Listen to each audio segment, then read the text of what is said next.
My name is Justin Barksdale. I am a technical marketing engineer at Cisco, and I focus in the cloud and compute BE. We own InnerSite, and really what I'm going to talk to you today is how we're leveraging InnerSite to bring the power of infrastructure as code on-prem through our partnership with HashiCorp. So just real quick, I'm going to go through a journey, a map, sort of what we see with customers, how they are adopting infrastructure as code, and how they're adopting really like the cloud journey overall. We go through InnerSite Terraform services. So this is our partnership with HashiCorp. I'm going to give you a high level of how we're integrating together. And then I'm going to go through a demo of InnerSite services for Terraform and InnerSite Kubernetes services. So two products that we recently released, one with partnership with HashiCorp and one the evolution of our Cisco container platform, which you may have not heard of before. But if you haven't, we'll see it at the end of the demo. All right, so kind of the journey that we see for infrastructure as code. A lot of our customers spent the last few years moving to public clouds, and they didn't really, or they're not realizing some of the benefits that they thought of. So things like security are being more concerned. It's not as cost effective as they thought. It's also not reaching the operational benefits that they maybe were perceiving it would have. And so they're looking for ways to potentially bring some of those workloads back on premises. Now, the developers, the DevOps groups are saying, hold on a second, we've done a lot of tooling for cloud. We've made our namesake doing this. We want to be able to leverage those same tool sets back on premises. And the IT ops side of the house is saying, but wait, we have already our own concerns. We've got security. We already have our orchestration tools. We already have our management concerns that we need to worry about. How are we going to marry these two together? And so fundamentally, they need to kind of solve this as an organization. They need to look at it from both the IT ops and the DevOps side as we try and leverage infrastructure as code with our on-premises infrastructure. And that's where Cisco can come together. So we've started developing with InnerSite how we can bridge the gap and really make these two strategies become as one. So I want to kind of look at it from another angle. What are the old adage, pets versus cattle, and how these two operation models, DevOps and IT ops, view these. From an IT ops perspective, it's more mutable infrastructure. It's networking, it's servers. They tend to deploy them and run them for very long periods of times, weeks, years, in many cases. From the cloud operations or IT ops side of the house, they're used to immutable infrastructure, more like our cattle, where we're used to destroying them. We develop, configure, and deploy, and we do it in days, minutes, hours in many cases. But how are they managed overall? So from a mutable infrastructure, it is deploying that endpoint, that virtual machine, that bare metal server, that network, that security component, and then just providing updates and patches to that component throughout the life. So again, days, weeks, months, years. From a DevOps perspective, it's more of this continuous integration, continuous delivery cycle. So we develop, we configure, we deploy, we do it minutes, we do it many times a day. And so how do we ultimately look at that from infrastructure as code? Well, that's what they've been doing. They've been defining their infrastructure in a public cloud as a specific line of text or many lines of text, and they're able to deploy it over and over and over and over and over again very quickly. How can we bring these two together? Well, entering InnerSite service for Terraform. So InnerSite, for those that don't know, is our cloud operations platform. It's been around for several years now. We focus really mainly on managing on-premises infrastructure, things like UCS compute. It's evolving to manage other components within Cisco, hyperflexes, and other components as well. But we're looking at it to spread it out to the edge, to a data center, to your colo facility, and ultimately public clouds. Likewise, we're looking to leverage it to manage not just traditional workloads, things like virtual machines or databases, but also manage hybrid and cloud native workloads, things that are leveraging containers or serverless technologies. And then wrapping it up with security and governance and providing Cisco's tax support. Now, over the last 12 months, we've had a really big focus on how can we make that platform more DevOps friendly. And that's really where our partnership with HashiCorp and our InnerSite service for HashiCorp Terraform comes into play. We chose HashiCorp and we chose this technology because we're really in the same realm of what we're trying to do with our services. We provide single sign-on services, it's consolidated APIs, and ultimately our goal is to provide a consistent infrastructure as code experience. Again, whether you're leveraging in the public cloud or you're leveraging on-premises infrastructure. But what are the challenges with Terraform open source? So a lot of our customers are out there leveraging Terraform open source. So they're taking Terraform, they're downloading the bits, they're making their own workflows and doing their own things, but they're doing it on an isolated laptop or two. And when you start to expand out in an enterprise, you run into these problems. How do I share the state? Terraform has state files. How do I share secrets, passwords, and things that are important to us?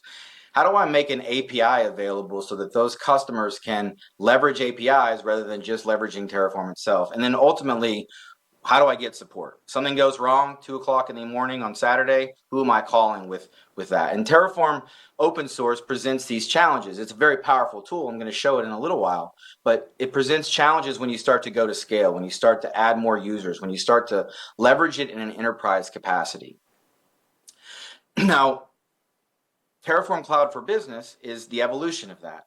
And Terraform Cloud for Business is essentially leveraging cloud-native technologies as a service, so software as a service through HashiCorp, providing team governance, providing shared secrets. It basically takes the best of Terraform, puts it in a public cloud and as a SaaS service, and allows customers to leverage it to deploy infrastructure as code wherever they need to deploy it.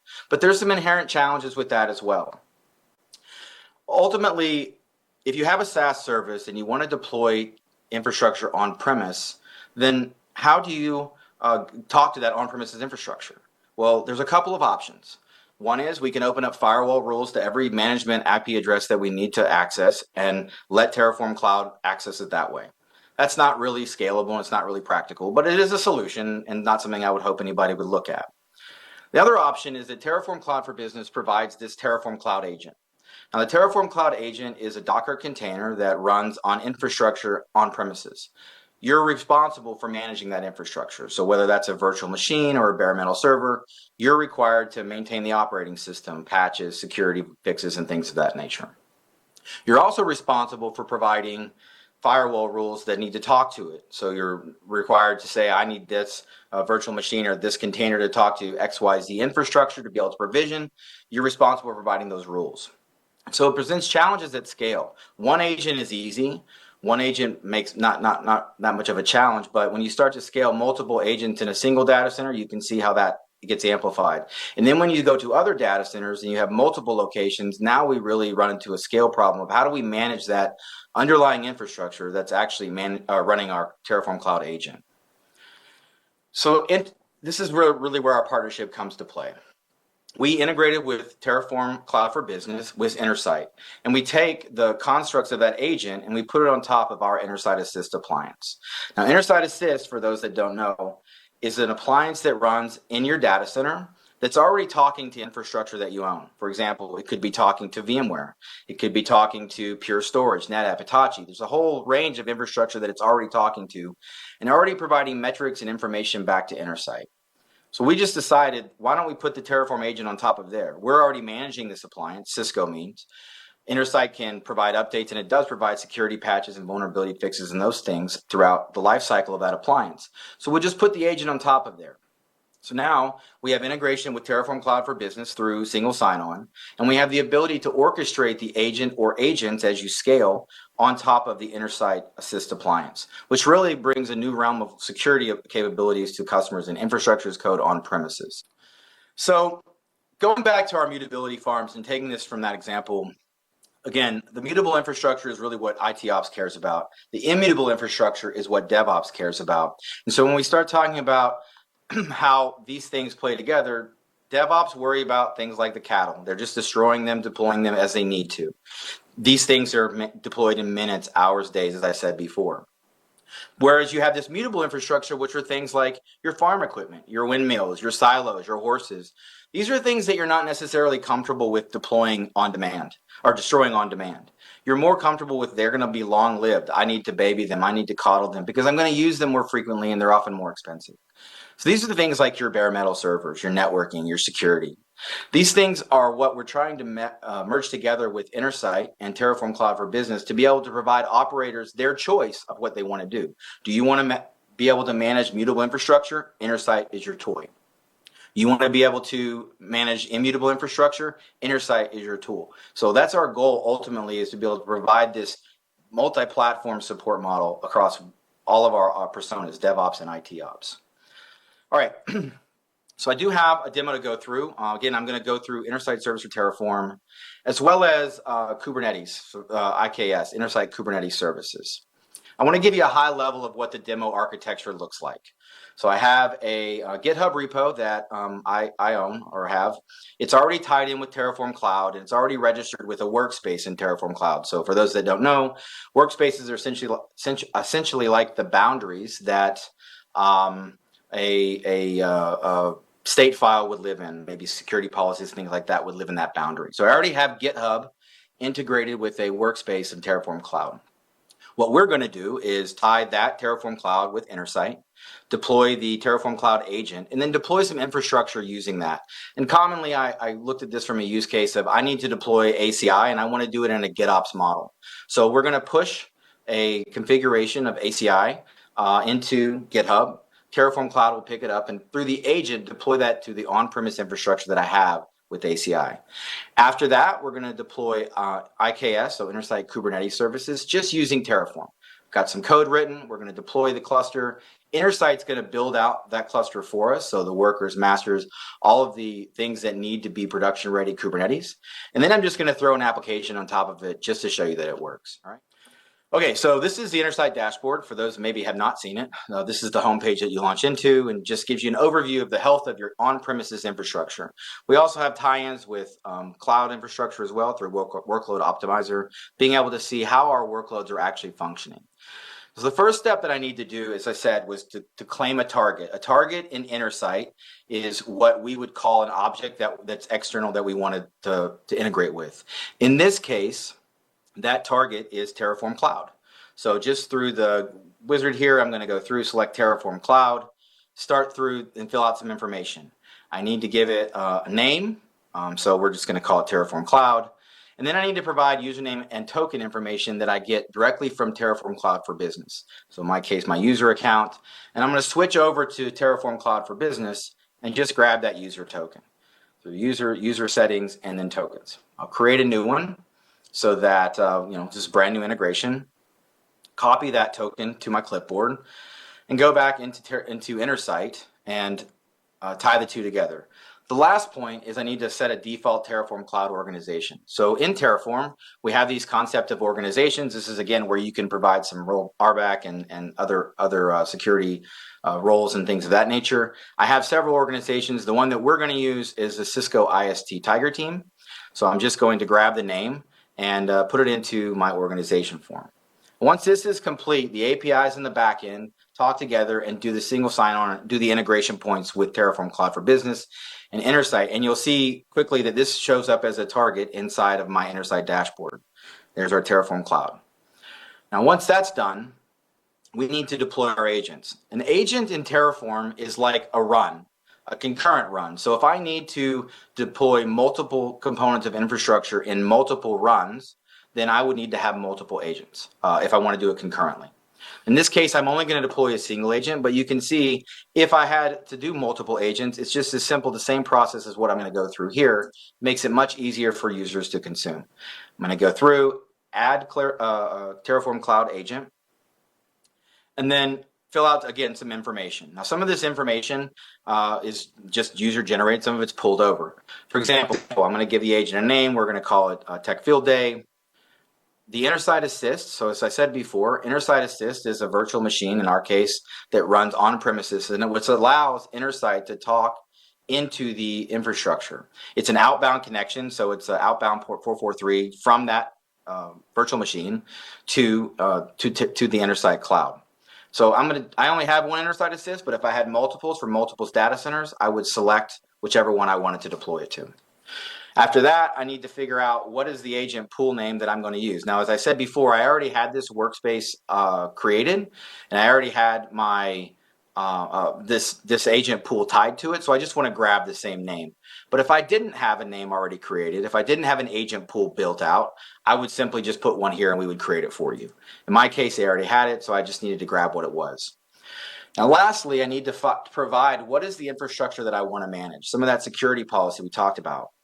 In this case, I need to put in my ACI network, the subnet my ACI fabric lives on, and I'm putting in my network for my lab in general, my Kubernetes environment. I'm just doing this. This is so the agent can talk to that infrastructure. Remember, the way that this is deployed is that Terraform Cloud talks to InnerSite, InnerSite talks to the agent, and the agent deploys the infrastructure. And we're going to see that in just a second. I hit claim, and once I hit claim, the APIs on the back end talk together, and it tells InnerSite Assist, okay, you need to go and pull down this container to deploy on top of your InnerSite Assist appliance. You see inside of Terraform, when I go back and refresh my agent list, there was no tokens there. Now, when I refresh it, you can see that I have a token that's been created from InnerSite for this cloud target for this agent. So the agent's being deployed. This takes a couple of minutes. As I said, the agent has to be pulled down from the internet. We grab the latest version, and this is the agent that's maintained by Terraform Cloud for Business. All right, so now that we have my agent deployed, we can click into InnerSite just to show you that it's connected, it's up. We get some more information about it, what organization and things of that nature. But everything's talking together and is working as it should be. The next step is that I want to go into my ACI workspace and just kind of show you around for a second. Underneath my settings, I have my agent pool set up, so that Richfield Lab IST agent pool set up. And this is the pool that we're going to execute whatever code we put inside of there with. So I could do this as remote execution, which means that Terraform Cloud would just execute it for me. So that's cloud to cloud. Local execution means that I'm going to execute it locally on my laptop, but I want to maintain the state file inside of Terraform Cloud. And lastly, again, we're using agent execution because I need Terraform Cloud to talk to my on-premises infrastructure. All right. So I have no runs running currently. I'm going to just deploy a little bit of code. In my Visual Code Editor, I have some resources here defined that are for ACI. Things like a new tenant, a bridge domain, subnets, things that are very common to ACI that I'm just going to deploy and leverage for my Kubernetes environment. So just go through here. I'm going to make a git commit. So I'm going to add the files and then commit the files to Git just so that we see this workflow kick off. And once that commit takes place, I'll go back to the Terraform Cloud for Business and we'll just see. So once the push is done, we can see inside of Terraform Cloud for Business, there's the run. So we just kicked it off a few seconds ago. Detect field day is what I labeled it. And I can click into this run and see, okay, it's starting to do what it needs to do. The plan is queued. It's going to go through a queuing process. It's going to do a plan, Terraform plan, which is just kind of seeing, is everything legit, which is what it's doing there. And inside my ACI fabric, you can see I have some tenants deployed, but I don't have the tenant that I'm deploying here. And the tenant name that I gave it is Tech Field Day. So you don't see Tech Field Day deployed. You can see inside of this plan, we're running. So right now, Terraform is initializing the plugins and modules. It's downloading to our agent that's on premises inside of InnerSite Assist, those plugins and modules that are needed to run our plan. In this case, it's the ACI modules.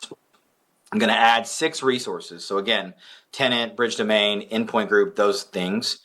We could do cost estimation, which is a nice tool set inside of Terraform Cloud for Business. We can do cost estimation for cloud infrastructure, on-premise infrastructure to a degree. We can also apply some security policies through this if I needed to make sure that things were up to our standards. The next step is it's going to do an apply. Again, I'm creating the tenants, creating everything that needs to be built inside of ACI. There's my tenant Tech Field Day, and it's been deployed. And now if I go back to my ACI fabric, my Tech Field Day tenant is created. I'm just going to dive into it and show around for a second. There's an application profile that was built. There is a network bridge domain and IPs that were deployed for this. And I just reused some common infrastructure, common contracts, and common VRF as an example, common L3 out. So I'm deploying the infrastructure. That's all been completed. The next step is that I want to deploy IKS, InnerSite Kubernetes Service. So as I said before, this was done with Terraform Cloud for Business integration. Perhaps now that my infrastructure is deployed, I'm a developer and I just want to deploy a quick Kubernetes cluster.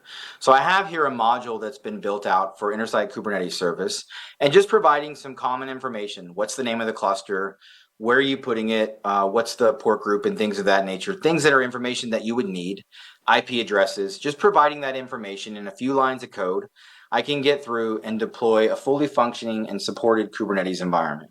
Just going to do initialize this particular environment, and then I'm going to apply it. And the apply will take a little bit of time, but I'll show you what all we're doing. So the apply goes through, and when I flick back to InnerSite, you can see that there are 14 objects that were deployed, so 14 resources added right there at the bottom. And when I flip back to InnerSite, those 14 resources consist of things like policies and profiles that I would need to deploy my Kubernetes environment. So inside here, my policies were created, my worker sizes, my network information, registry information, anything that I would need to deploy my Kubernetes cluster is put here in policy. And then we build a profile from it that actually defines what the Kubernetes cluster looks like. So diving into profiles, you can see there's my tech field day cluster. It has no status right now. It's being deployed. In the top right-hand corner, you'll see the little circle with the 1. This shows you the workflow tasks that are going through and building that cluster for us. Now, it takes between 6 and 12 minutes. This one took 11 minutes and almost 40 seconds, but InnerSite is going through and doing everything that you would need to do to build a production-ready Kubernetes cluster, and this was all provisioned via Terraform.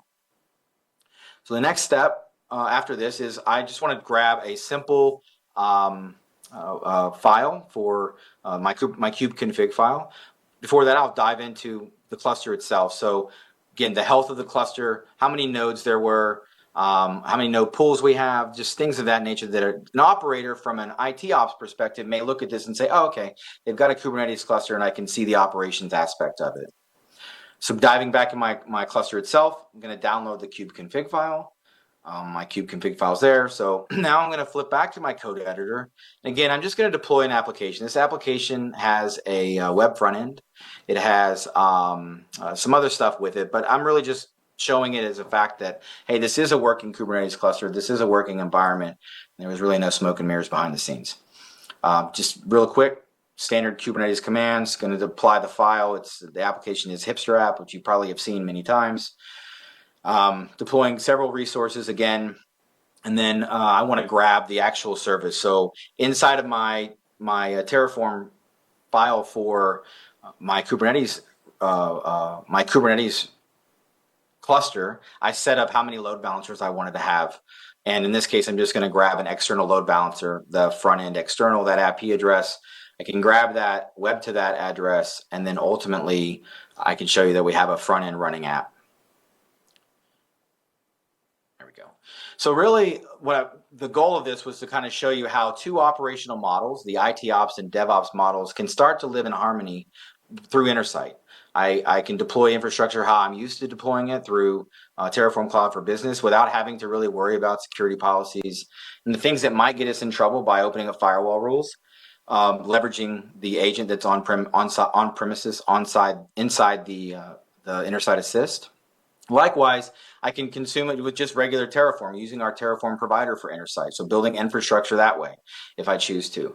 And then finally, just the old-fashioned way of leveraging the native component APIs. In that case, it was Kubernetes.